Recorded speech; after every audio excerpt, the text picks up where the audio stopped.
जी महाराज जी, तो पंचकोशी परिक्रमा से आप आए हैं, तो थोड़ा सा पंचकोशी के महात्म पर हम जानना चाहते हैं कि पंचकोशी का क्या महात्मा है प्रयाग में, और ये शुरू हुई थी और समापन की क्या स्थिति, कब तक चले गई? ये 5 तारीख को संगम में जल माधव का पूजन अर्चन के साथ त्रिवेणी पूजन अर्चन होता है, और उसके साथ ही यहाँ त्रिवेणी माधवम सोमम भरद्वाजम च वासुकिम वंदे अक्षय बटम शेषम प्रयागम तीर्थनायकम। ये तीर्थराज प्रयाग के अधिष्ठात्री देवता हैं।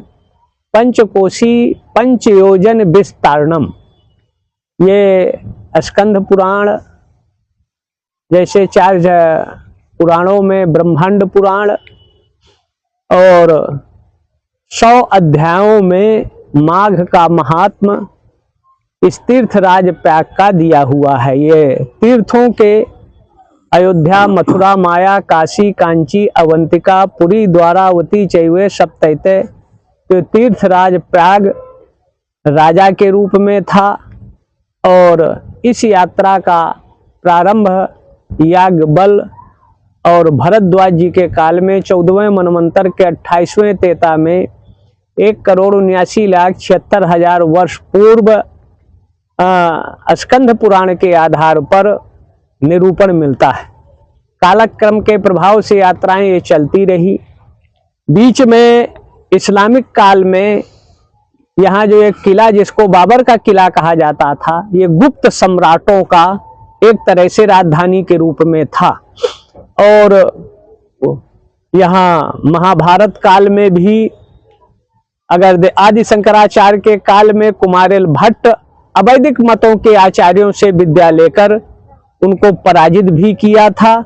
और तुषाग्नि जो यहाँ झूसी है, जो झुलस गया था उसकी आग में, तो इसका भी उसमें आधार और निरूपण मिलता है। तो पंचकोशी यहाँ करने से एक तो लोगों का पाप का प्रायश्चित होता है, तामसी राजसी प्रवृत्तियों का उन्मूलन होता है, सात्विक प्रवृत्ति उनके हृदय में किंचित धीता, गंगा जल लल कणिका पीता।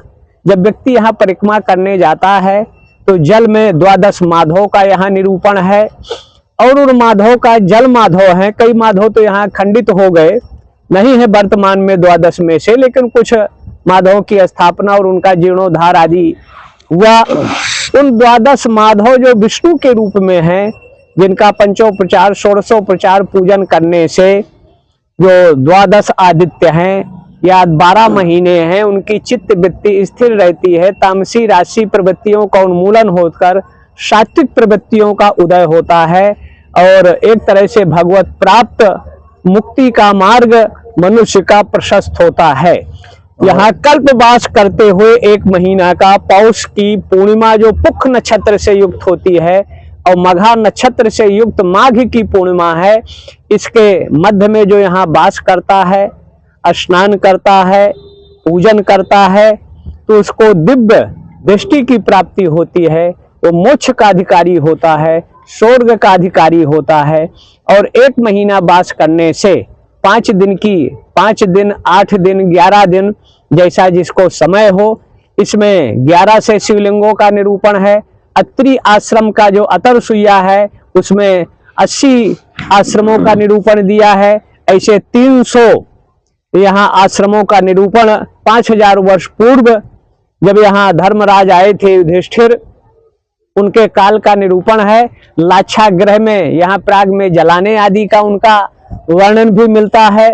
तो ये एक तरह से तीर्थों का सम्राट के रूप में था। यात्रा बीच में 500 साल अकबर ने जब रोका, प्रभुदत्त ब्रह्मचारी जी के काल में लगभग 15 वर्ष चली, और 18 से उत्तर प्रदेश सरकार और उस समय अखाड़ा परिषद और वर्तमान अखाड़ा परिषद के मंत्री हरिगिरी जी इस यात्रा को एक तरह से संचालित करा रहे हैं। और 200-300 संत, कुछ प्रशासनिक कर्मचारी, अधिकारी उसमें, और यात्रा होती है। तीसरा दिन, चौथा दिन यात्रा का था। पहला दिन संगम में स्नान कर जल माधव का अर्चन पूजन करने के बाद अक्षय बट का दर्शन होता है, हनुमान जी का होता है, और कई स्थान हैं द्वितीय दिन फिर ये सोमेश्वर और उस पार जो माधव वगैरह हैं, एक नैनी के पास है, उनका दर्शन। और तीसरा दिन जो है उधर मनः कामेश्वर, पद्म माधव, और एक बीच में देवी का स्थान है।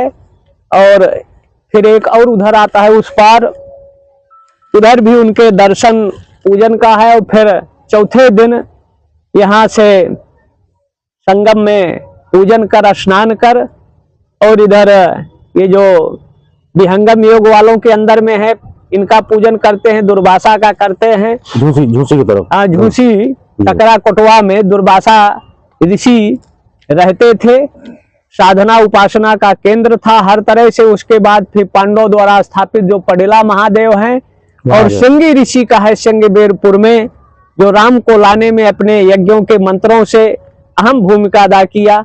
और राम को पार लगाने में निषाद राज का भी वहाँ किला वगैरह है, जिसको सरकार ने पाटन के रूप में निषाद और राम जी के मिलन की भी प्रतिमा स्थापित किया है जी। और फिर पडेला के पूजन के बाद नागबास की, और इधर बेणी माधव, और कई, और ये जो है अलोपी, आज यहाँ तक हो गया, अलोपी तक हो गया। अब कल जो पंचम दिन अंतिम होता है जी। तो त्रिवेणी से जल लेकर महाराज भरद्वाज का अभिषेक पूजन के बाद यात्रा को 5 दिवसीय विश्राम दिया जाता है, जो पंच प्राणों के रूप में है।